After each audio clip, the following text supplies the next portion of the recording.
Hello friends, आप सभी लोग कैसे हैं। आशा करती हूँ कि हमारे भगवान जी की कृपा से आप सभी लोग अच्छे होंगे, स्वस्थ होंगे, मस्त होंगे। तो आज हम आप सभी को श्री कृष्ण जन्माष्टमी की ढेरों सारी शुभकामनाएं देती हूँ मित्रों। तो आप सभी को आज हम यही वीडियो में बताने वाले हैं कि जन्माष्टमी का त्यौहार हमें किस दिन मनाना है और हमें उस दिन क्या क्या करना चाहिए और सुबह में हमें भगवान जी के साथ कैसे पूजा करें और शाम को कैसे पूजा करना है, ये सारी विधि हम आप सभी को इस वीडियो के माध्यम से बताने वाले हैं। तो हमारे वीडियो में आप सभी बिना क्लिक किए हुए हमारे वीडियो पर आप सभी बने रहिए ताकि आप सभी को पूरी विधि समझ में आए। तो चलिए हम वीडियो को शुरू करते हैं मित्रों। तो सबसे पहले हम यही बताएंगे कि मित्रों हमें जन्माष्टमी का त्यौहार 26 अगस्त दिन सोमवार 2024 को मनाया जाएगा और हमारा हिंदू सत्य सनातन धर्म में जो भी व्रत होता है वो हमें उदया तिथि में ही करना चाहिए। तो ये हमें 26 अगस्त को ये व्रत करना है मित्रों। और उस दिन हमें सबसे पहले सुबह उठते ही आप बिस्तर पर ही रहें, तभी हमें भगवान जी से यही संकल्प लेना चाहिए कि हे प्रभु, आज मैं आपका ये व्रत करने जा रही हूँ और करने जा रही हूँ, हमारा ये व्रत पूर्ण हो। फिर उसके बाद आप धरती पर पांव रखें। फिर आप सुबह के नित्य कर्मों से निवृत्त होने के उपरांत हमें जल्दी स्नान करना चाहिए उस दिन।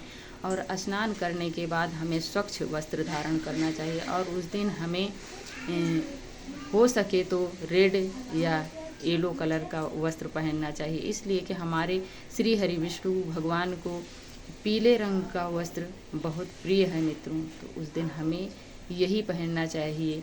तो फिर पहनकर आप अपने भगवान जी को, यदि आपके घर में लड्डू गोपाल हैं तो उनकी सेवा जैसे आप रोज़ करते हैं सुबह, आप वैसे ही उनकी सेवा करें। यदि आपके घर में विग्रह रूप में हैं तो आप यदि मंदिर में हो सके तो आप वहाँ पर पूजा करिए, नहीं तो आप उस दिन विशेष पूजा होती है हमारे भगवान जी के जन्मोत्सव का, तो हमें कहीं पर एक झांकी बनाना चाहिए। आप सुंदर से ज़मीन पर हो या तख़्त पर हो, कहीं भी आप अपनी चौकी तैयार करें। तो सबसे पहले वहाँ पर यदि कच्ची ज़मीन है तो गाय के गोबर से आप लीप लें, यदि पक्की फर्श है तो वहाँ पर गंगा जल का छिड़काव करके हमें अच्छे से क्लीन कर लेना चाहिए मित्रों। और क्लीन करने के बाद हमें वहाँ पर एक वस्त्र बिछाना चाहिए और बिछाकर हमें भगवान जी को वहाँ पर फूल का या चावल का आसन देते हुए हमें भगवान जी को श्रद्धा भाव पूर्वक वहाँ पर विराजमान करिए। विराजमान करने के उपरांत हमें उन्हें, यदि विग्रह रूप में है तो उन्हें मानसिक रूप से आप स्नान करवाएं। एक लोटे में जल लें और फूल के द्वारा हमें उन्हें, तो देख सकते हैं आप सभी लोग मित्रों, हमने लोटे में जल लिया है, ऐसे पुष्प लिया और ऐसे हमें भगवान जी को छींटा देना है पूरे में। और छींटा देकर फिर हमें भगवान जी को टीका करना चाहिए मित्रों, तिलक लगाना चाहिए। उस दिन हमें पीले चंदन का टीका लगाना चाहिए। यदि राधा रानी है तो हमें रोली का टीका लगाना चाहिए। और फिर उन्हें हमें, यदि राधा रानी सहित मेरे श्याम सुंदर हैं तो उन्हें चुनरी ज़रूर समर्पित करें उस दिन। यदि आपके पास श्री लड्डू गोपाल जी हैं या बिहारी जी हैं, कृष्ण जी हैं, तो उन्हें वस्त्र स्वरूप हमें कलावा समर्पित करना चाहिए। फिर उसके बाद हमें धूप दीप प्रज्वलित कर लेना चाहिए मित्रों। जब भी कोई भी पूजा करें तो हमें अग्निदेव का तुरंत आवाहन करना चाहिए। फिर धूप दीप जला लें, फिर भगवान जी को पुष्प समर्पित करें। और फिर आप जैसे रोज़ की पूजा सुबह में करते हैं वैसे आप भगवान जी को भोग लगाइए। और मेवा मिष्ठान फल फ्रूट का जैसे आप भोग लगाते हैं वैसे भोग लगाइए। और वो दिन मित्रों बहुत ही खास होता है। तो उस दिन हमें भगवान जी के लिए कुछ ना कुछ ज्वेलरी लाइए, वस्त्र लाइए और उनके लिए भोग प्रसाद अच्छे से हमें मार्केट से नहीं लाना चाहिए मित्रों, इसलिए कि मार्केट का शुद्ध नहीं होता है मित्रों। तो हमें जो भी आप अपने हाथ से बना सकें वही भोग हम अपने भगवान जी को लगाना चाहिए। तो उस दिन तो मित्रों हमें सुबह की पूजा तो हमें ऐसे नॉर्मली जैसे हम रोज़ करते हैं वैसे करना चाहिए, और शाम की पूजा जो होती है वो विशेष मानी जाती है। तो उस दिन हमें भगवान जी को पंचामृत से स्नान करवाना चाहिए। यदि लड्डू गोपाल हैं तो, यदि विग्रह रूप में हैं तो उन्हें आप थोड़ा थोड़ा 2-2 बूंद डालकर आप पंचामृत बना लीजिए एक कटोरी में। फिर उसे हमें पुष्प के द्वारा हमें छिड़काव करना चाहिए मानसिक रूप से। ये उस समय आप अपने मन में भाव रखें कि हम भगवान जी को पंचामृत से स्नान करवा रहे हैं, और फिर उसके बाद हमें अंग पोषण कर रहे हैं। फिर भगवान जी को सुंदर सी ज्वेलरी पहना रहे हैं, वस्त्र पहना रहे हैं, उनका श्रृंगार कर रहे हैं, मुकुट लगा रहे हैं, उन्हें बांसुरी पकड़ा रहे हैं, मोर पंख लगा रहे हैं। ऐसे मन में भाव रखिए। और भगवान जी को मैं इत्र लगा रही हूँ। हमारे भगवान जी को इत्र बहुत प्रिय है, और उस दिन सुगंधित पुष्प लाइए, इत्र लाइए भगवान जी के लिए। जो जो अति प्रिय हैं हमारे प्रभु को उस दिन हमें ज़रूर ले आना चाहिए मित्रों। तो उस दिन हमें भगवान जी के लिए एक बांसुरी लाइए और एक मोर पंख, ये हमारे प्रभु को अति प्रिय है मित्रों। तो हमें जब भगवान जी का प्राकट्य उत्सव हो जाए, तो जन्मदिन हो जाए, तो हमें भगवान जी को पंचामृत से स्नान करवाना चाहिए। और फिर उसके बाद हमें ऐसे भगवान जी की सेवा करनी चाहिए। और फिर उसके बाद हमें भगवान जी को उस दिन मोर पंख और बांसुरी ज़रूर समर्पित करनी चाहिए। और उस दिन हमें मित्रों भगवान जी के लिए नया नया वस्त्र ज़रूर लाना चाहिए।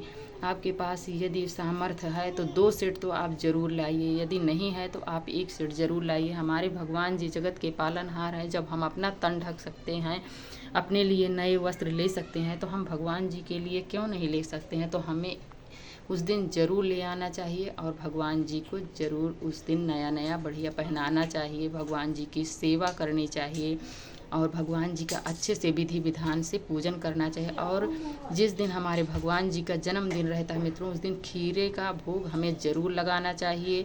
और इसलिए कि उस दिन भगवान जी के जन्म का जो प्रक्रिया है मित्रों वो खीरे से ही होती है। तो उसमें एक डंठल वाला खीरा होना चाहिए, और भगवान जी के पास हमें उस दिन लपेट कर रख देना चाहिए। यदि लड्डू गोपाल हैं तो उन्हें अच्छे से खीरे में, कोई लोग तो कद्दू में या खीरे के अंदर भगवान जी को अच्छे से कद्दू का और खीरे का अंदर का पार्ट निकाल कर अंदर अच्छे से भगवान जी को उसमें कवर कर देते हैं। और जब जन्म हो जाता है, घंटा घड़ियाल बजने लगता है मंदिरों में, तब उसमें से निकाल कर भगवान जी को अच्छे से स्नान कर आके पंचामृत से और भगवान जी का अच्छे से उन्हें श्रृंगार करके फिर उन्हें भोग लगाते हैं। तो भोग में हमें क्या सबसे पहले लगाना है मित्रों, इसे ज़रूर ध्यान दें। तो कहते हैं जब हमारे घर में बच्चा तुरंत जन्म लेता है तो हमें उंगली से शहद चटाते हैं। तो हमें उस दिन भगवान जी को सबसे पहले उंगली से शहद चटाना चाहिए। तो देख सकते हैं आप सभी, हमने यहाँ पर शहद लिया है। और जो भी आप भगवान जी के लिए भोग प्रसाद लगाएं उसमें तुलसी दल अति आवश्यक है मित्रों। बिना तुलसी दल के हमारे भगवान जी नहीं भोग प्रसाद स्वीकार करते हैं। और उस दिन हमें भगवान जी को हो सके तो तुलसी की माला हमें ज़रूर समर्पित करनी चाहिए। नहीं है तो आप यदि आपके पास थोड़ी भी मिल जाए तो भगवान जी को ज़रूर उस दिन भगवान जी के पास रखना चाहिए। यदि विग्रह रूप में हैं तो लड्डू गोपाल है तो उनके ऊपर हमें चढ़ाना चाहिए। और सभी प्रसाद में यदि नहीं है, थोड़ी है, तो सब प्रसाद में आप स्पर्श करा दें उसी से। तो देख सकते हैं सबसे पहले शहद चटाएं, फिर उसके बाद हमें भगवान जी को माखन मिश्री का भोग लगाना चाहिए मित्रों। तो देख सकते हैं हमने लिया है। और उस दिन पंजीरी का भोग हमें ज़रूर बनाना चाहिए मित्रों। आप सबके यहाँ जैसे रीति रिवाज के अनुसार होता हो वैसे आप करिए।